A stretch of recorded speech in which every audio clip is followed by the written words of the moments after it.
Yeah. Awesome. Okay, anytime you want to start, just let me know. Again, on my video, my face, that's where you'll see the timer. Gotcha.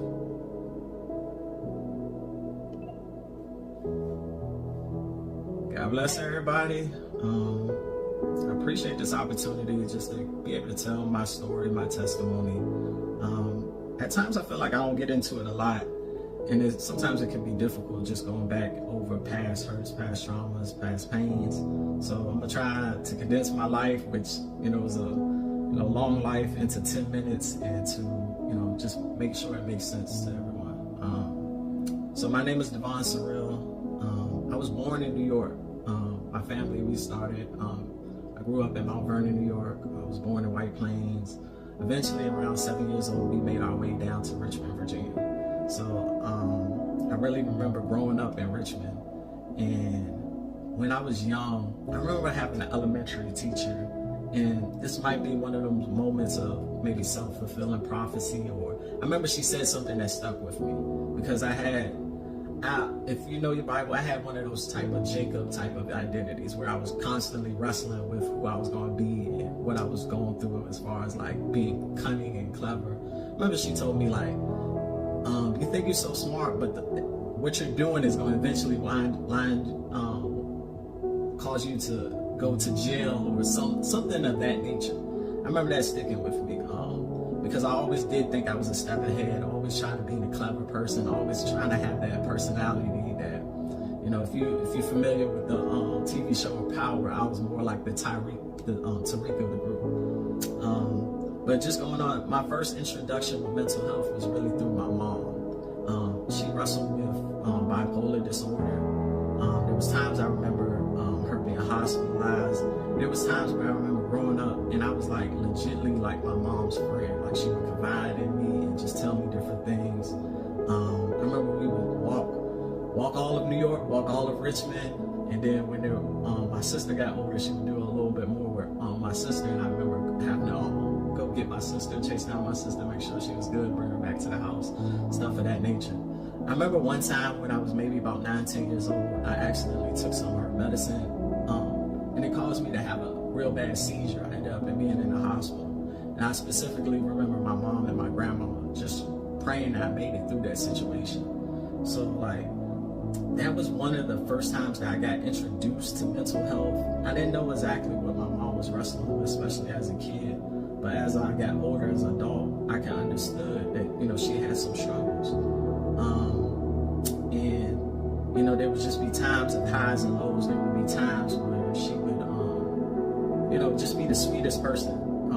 Very soft-spoken, very kind-hearted. But then there was times where she would curse you out and from A to Z and say every letter in the book, especially if it came, if conflict arose. But later on in my senior year of high school, my mom had cancer. I didn't know what stage 4 cancer really was. I didn't know exactly the severity of it. I just know like I was helping my mom out. Like even though I was going through, playing football, dealing with football practice, I would have to be late or miss sometimes to just make sure she went to an appointment because I was finally at the age where I was driving.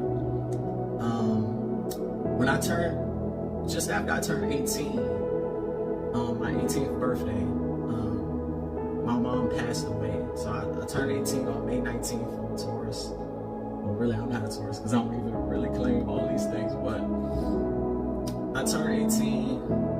Prom was like the next day.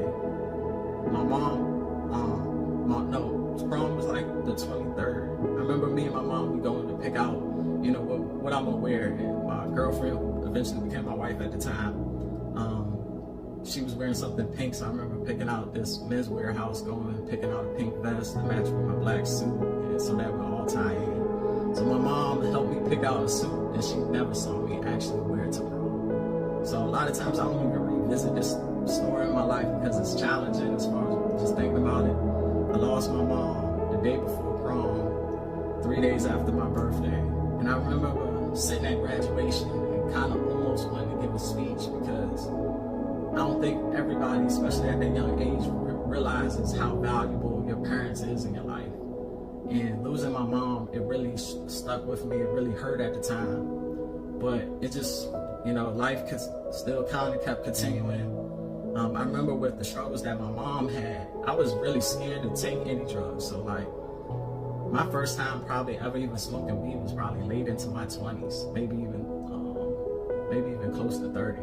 But I still, I was still this conniving, clever person. So I remember jumping off the porch at 18, selling drugs, and, doing this and that and the third on the college campus. And, I feeling like, yeah, I'm smart, I'm book smart, and, I got a little hustle going on, and like I'm putting things together. I feel like I'm a step ahead of folks. I remember working at UPS and still doing what I'm doing as far as selling drugs, maybe, anywhere from a ½ pound to 3 pounds a week, and just breaking it down and selling it to family members, and selling it to friends, people I thought was close.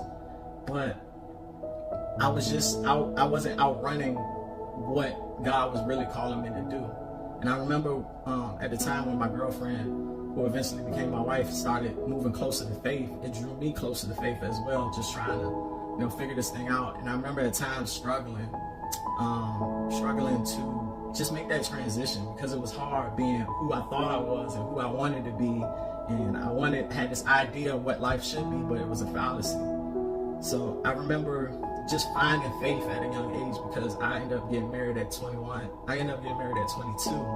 And none of my peers was doing that. It was like, man, you crazy. Like, what you got going on? But it was the path that God was taking me down. And I remember at times, I was drawn to church because of what my leadership had went through. He was somebody who also, had a checkered past of selling drugs, and God had changed him. So I remember at times going to service on Sunday, and I'm throwing up on the way, because every Thursday night, Friday night, Saturday night, we would be partying, even sometimes on Sunday night. So like, I'm throwing up, but I remember just this desire, man, I gotta get this word, because it's changing something on the inside of me. And I just kept sticking with that, because that's all I had. And eventually, it just helped me change and helped me see different things in a different light. And I was so appreciative that, later on, me and my wife, we had, where we have 2 sons and we have a third on the way. So I remember David, my first son is David, and I have Solomon, and then my third son is Caleb, and he'll be here next month. So I'm happy for that. But every time I had a son, I remember there was always a major transition going on in my life. Like when I had David, I remember thinking I was so slick, man.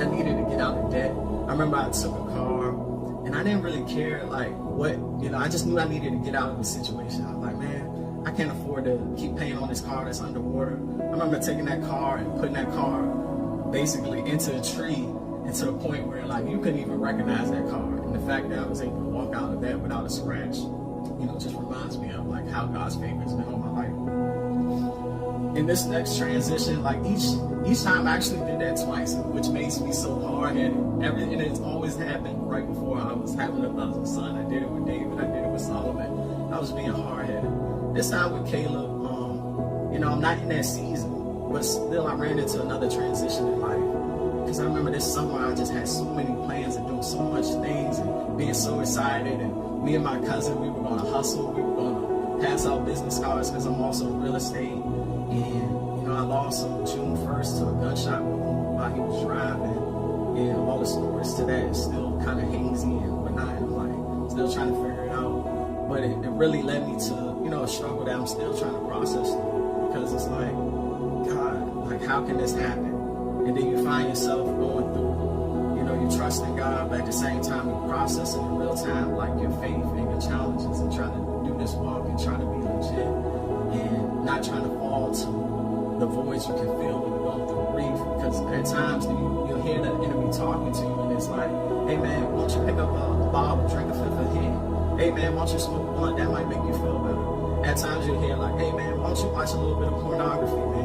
You wrestling, like this will make you feel better. But those things don't fill the void when you're going through something. And I feel like I'm in a season where I can really relate to people on so many different levels. I remember, I'm also somebody who's been in the military, going through chaplaincy. But I can really relate to people that almost have PTSD, because that's how this last month has been. Like I still hear the replay of me getting that call from my brother to say my little cousin is gone. And that's whose button I'm wearing right now. And it's been so fresh and so hard to process through. But one thing that I would like to leave everybody with is Romans 8:28. And we know that all things work together for the good of them who are called according to his purpose. God is never going to waste our pain. No matter what we've been through, he is going to use it to his glory. And even if he has to squeeze out every bit of pain that you've been through in this life, he's not going to waste your pain, because that testimony will help somebody overcome. So we overcome by the word of the Lamb. We overcome by the blood of the Lamb, but also the word of your testimony. Your testimony is powerful because it can bring change to somebody's life. Couple that with the word of God. And I really feel like that's why I'm here. That's why I'm explaining my story. And I really appreciate the opportunity to give you this condensed version of, where God has brought me from.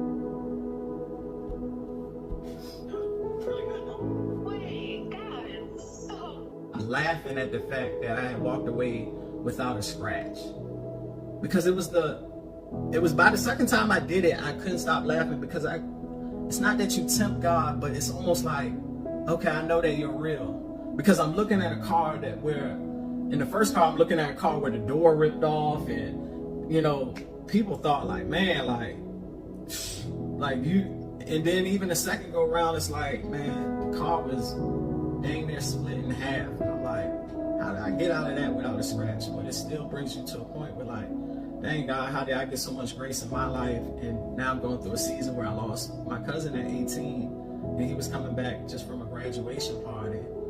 And it's like, dang, like we had so many plans to do so many things together, but God, it's like, I didn't get a chance to really hit home like, hey, like we can change your situation. We can take you from somebody who just graduated to learning how to make, 6 figures, and learning how to, be the pillar of your circle of family. And then when you lose somebody, man, it really, like, especially when you're not expecting it, especially when they're young, you find yourself questioning, like, why did I hear? Why did I do this? Why did I do that? And to a certain degree, it's you beating yourself up, the enemy trying to beat yourself up, but you're trying to stay rooted and grounded in faith and the fact that somehow, some way, God is going to use all this pain to probably set somebody free. Yeah, absolutely. Thank you for sharing. No problem. I know it was difficult. Thank you. Yeah. For our break, I'm going to play the Lecrae song, and y'all come back when it's done.